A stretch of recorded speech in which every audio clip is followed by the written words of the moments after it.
નમસ્કાર બાળકો. નમસ્કાર. મજામાં? અલ્યા ઠંડો ઠંડો પવન આવે છે, કેમ ના પાડો તો? ના પાડવાનું હોય? હા પાડો. હા એમ ના થોડું પડે. ગણિતનો પીરિયડ ચાલતો હોય, ધોરણ 6 માં આપણે દશાંશ સંખ્યાઓ શીખતા હોઈએ. પ્રકરણ નંબર 8 છે, નોટ કાઢો. એમાં આપણે સ્વાધ્યાય 8.1 ના દાખલા ગણવાના. બરોબર? ના પાડ્યા વગર નોટ કાઢો ફટાફટ. ચલો. અને સ્વાધ્યાય 8.1 ના દાખલા ગણવાના છે. એમાં કઈ સંખ્યા મોટી છે એ શોધવાનું છે. એ તો આપણે શીખવાડી દીધું. એક જ દાખલો શીખવાડેલો, બાકીના બધા દાખલા તમે જાતે ગણી નાખશો. ચલો. પહેલો દાખલો છે a 0.3 k 0.4. કઈ સંખ્યા મોટી થાય ભાઈ? આ તમારે મને કહેવાનો છે. તો કેવી રીતે નક્કી કરીશું ભાઈ? તો આ રીતે 3/10 લખો અને 4/10 લખો.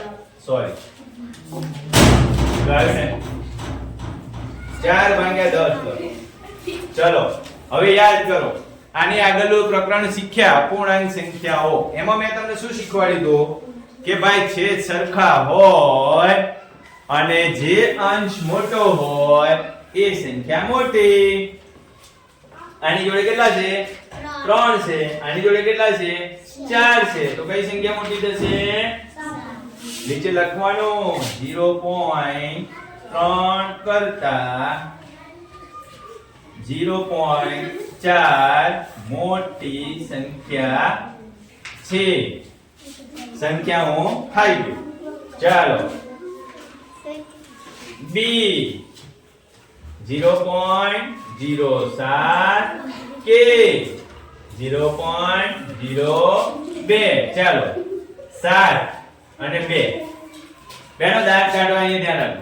7 અને 2. 7 ની જો પોઈન્ટ પછી બે આંકડા છે એટલે 7 ની નીચે 100 મૂકવા પડશે. અહીંયા તમને થવું જોઈએ કે કેમ 10 મૂક્યા? તો પોઈન્ટ પછી એક જ આંકડો છે. અહીંયા પોઈન્ટ પછી બે આંકડા છે તો નીચે 100 મૂકો. બંનેના છેદ સમાન છે. હવે તમારામાં જવાબ આપો. કયો સંખ્યા મોટી થાય ભાઈ? 7 વાળી કે 2 વાળી? કોકિલા? હા 7 વાળી. તો કઈ નિશાની આવશે? Greater than. આમાં લેસ ધેન. નીચે લખો 0.02 કરતા 0.07 મોટી સંખ્યા છે. હાલો એક પૂરી સ્લાઇડ લઈ લઈએ. હા પણ તમે લખી નાખો. મેં ક્યાં કઈ કરવાનું છે? c 3 k 0.8. આમાં હું લખાવું તમને. ચલો c 3 k 0.8. જોજો 3 ની નીચે કઈ છેદ પણ ના મુકાય. કેમ? તો કે 3 પૂર્ણ સંખ્યા છે. એ દશાંશ સંખ્યા કે અપૂર્ણાંક સંખ્યા નથી. 0.8 છે એમાં આ રીતે લખી શકો તમે 8/10. આને તો તમારે આમ જ લખવું પડે. આના છેદ સરખા નથી. સરખા કરવા હોય તો કેમ કરીશું? જો આના છેદ સરખા કરવા હોય તો આ સંખ્યાને 3 × 10 / 10 આ રીતે કરવું પડે. 30/10 અને 8/10. હવે કયો કઈ સંખ્યા મોટી થાય? બોલો ભાઈ. મેં બંનેના છેદ સરખા કરી આપ્યા. હવે તમારે મને કહેવાનું છે કે કઈ સંખ્યા મોટી છે?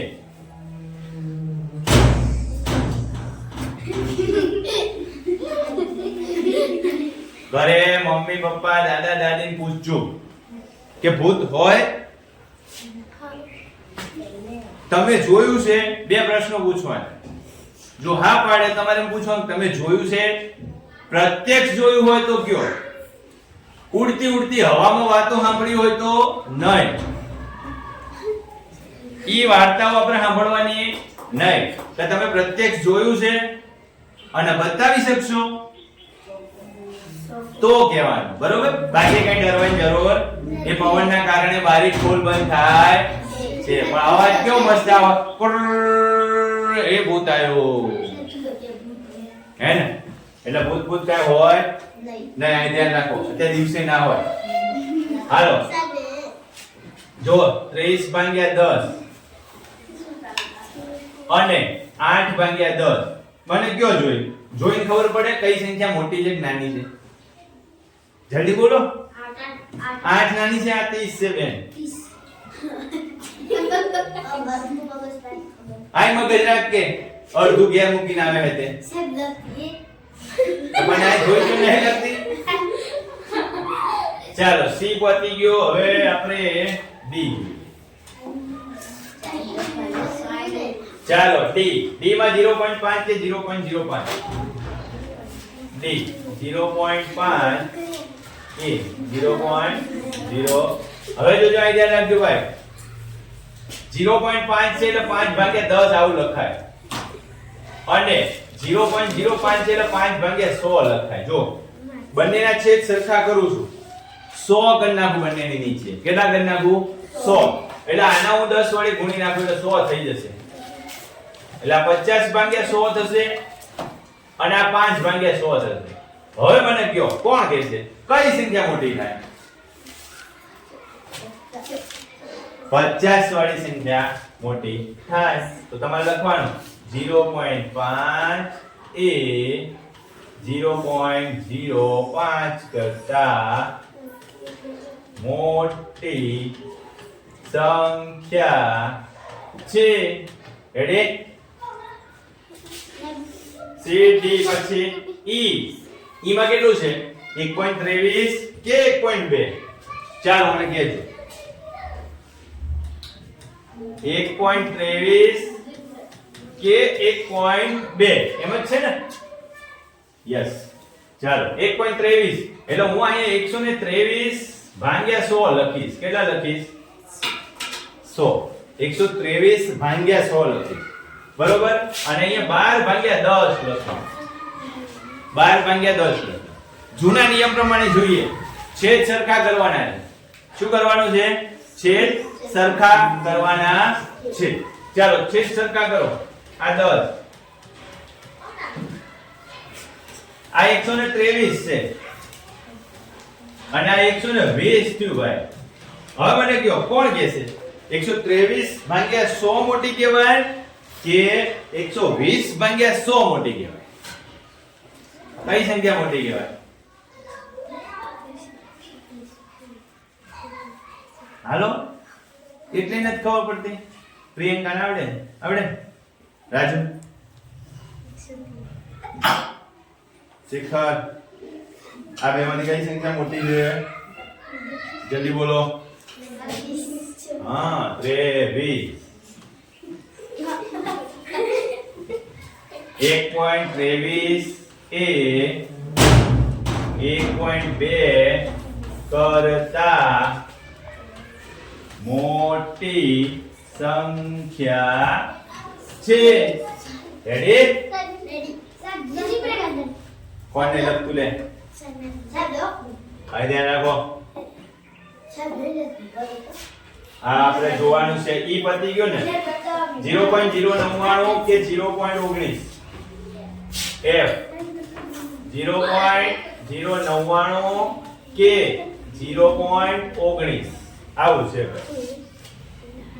0.099 કે 0.19 જોજો બેનો ધરતી બેન અહીંયા હું લખું છું 99 ભાગ્યા 1000 ત્રણ આંકડા છે ને એટલે નીચે ત્રણ મીંડા વાળી સંખ્યા લખું પોઈન્ટ પછી કેટલા આંકડા છે ત્રણ આંકડા છે તો નીચે કેટલા મીંડા મૂકો ત્રણ બરોબર અહીંયા પોઈન્ટ પછી બે આંકડા છે એટલે નીચે કેટલા મીંડા મૂકીશ બે જોજો કઈ સંખ્યા મોટી છે અહીં ધ્યાન રાખો 2 મિનિટ અંક સરખા કરું છેદ સરખા કરું આને 10 વડે ગુણો છેદ સરખા કરતા મેં તમને શીખવાડેલું જ છે ફરીથી શીખવાડું આ 99 ભાગ્યા 1000 જ રહેશે કેમ તો કે 1000 આપેલા જ છે એની નીચે આની નીચે 190 ભાગ્યા 1000 થશે હવે મને કયો 99 મોટા કે 190 મોટા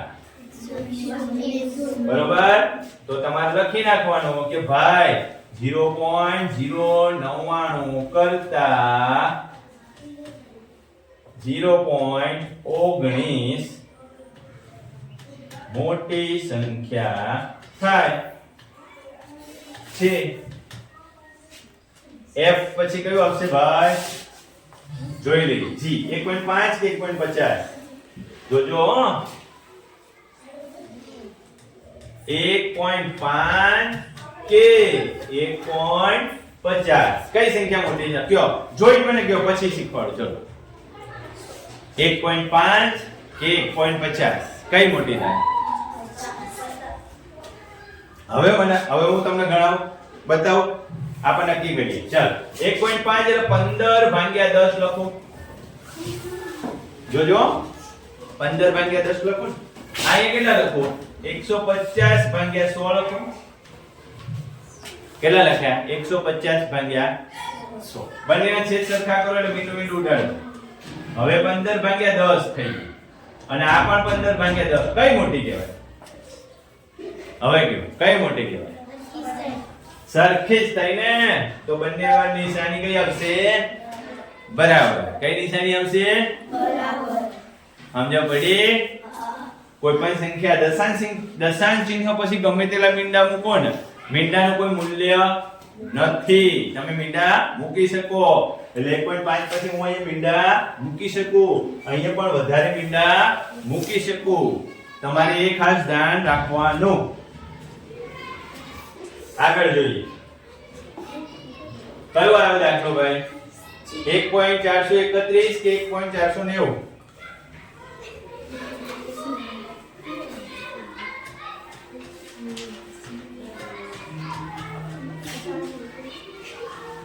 હાલો આપણે ભાઈ મોઢે કહી દો જોઈએ કઈ મોટી થાય? કઈ મોટી થાય? 431 કે 490? ચાલો 1.431 એટલે આ રીતે લખીશ. ચાલો 1490 આ રીતે લખીશ. કઈ મોટી થાય સંખ્યા કહી દો. ચલો આ 1431 છે. ધરતી 1431 છે. સમા 1490 છે. કઈ મોટી થાય રાજુ? 490. બે G પછી H I 3.3 કે 3.300? H પછી I 3.3 કે 3.300? જોજો 3.3 એટલે 33 ભાગ્યા 10 લખાય ને? અહીંયા ખાલી લખીશું 3300 ભાગ્યા 1000. જો બંનેના છેદ સરખા કરી નાખો ને એટલે તરત તમે કહી દેશો જવાબ સાહેબ આ આવે. આ બે મીંડા ઉડાડી દો. હવે લખું 3.10 કે 33 ભાગ્યા 10 કે 33 ભાગ્યા 10 કઈ મોટી થાય? બંને સરખી જ છે. જોઈ નહીં ખાવ પડતી આ સાઈડ ની આ સાઈડ ની. એમ જ કેત્યો હરખી રીતે કેત્યો આ સાઈડ નું હમણાં હે. હાલો જે 5.64 કે 5.603 આય કરી નાખીએ. ચલો જે 5.64 કે 5.603 જો આ રીતે છે 5.64 એટલે 564 ભાગ્યા ભાઈ પોઈન્ટ પછી બે આંકડા છે. જો ફરીથી કહું છું પોઈન્ટ પછી બે આંકડા એટલે બે મીંડા મૂક્યા. અહીંયા ત્રણ આંકડા છે. કેટલા આંકડા છે? 3 એટલે 3 મીંડા મૂકી. કેટલા મૂકીશ? 3. અહીંયા 3 મીંડા કરવાના છે. કરવા પડશે ને? તો બંનેને કેટલા વડે ગુણી નાખો? 10 વડે. એટલે 5640 ભાગ્યા 1000 થશે. અને અહીંયા 5603 ભાગ્યા 1000 આપેલા છે. બોલો હવે કયો કઈ મોટી થાય? 5640 કે 5603? સમા કઈ મોટી થાય? ધરતી 5600 કાઢી નાખો. 5600 કાઢી નાખો. 40 અને 3 છે. એટલી નહીં ખબર પડતી નાની મોટી સંખ્યામાં 40 વાળી સંખ્યા મોટી થાય. ઉકેલમાં લખી નાખો 5.64 એ 5.603 કરતા મોટી સંખ્યા છે. સમજણ પડે છે? આ રીતે તમારા દાખલા ગણવાના છે. ચાલો આગળ જોઈએ. છેલ્લું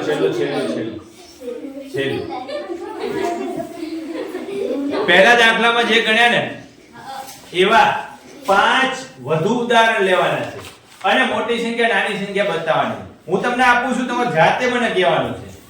આવડી જાય ને તો નીચે મને મેસેજ કરીને કહેજો, બરોબર? કમેન્ટમાં કહેજો વિડિયો જોતા હોય ત્યારે, બરોબર? ચાલો 5 ઉદાહરણ આપો. કઈ સંખ્યા મોટી?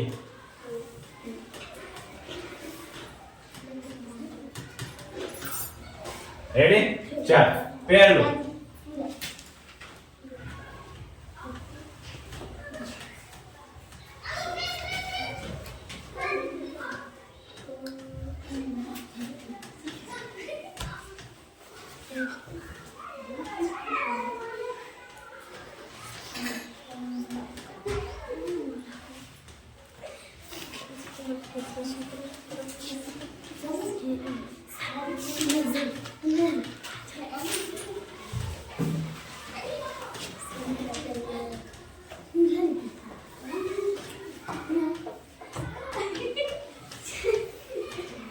હાલો આટલા દાખલા નોટમાં લખી લો. આ તમારે મને ગણીને બતાવવાની છે. આપણે જે પહેલો દાખલો ગણીને બતાવ્યો ને એ જ રીતે, બરોબર? જવાબ મને ક્યાં આપવાના છે? નીચે કમેન્ટ બોક્સમાં, બરોબર?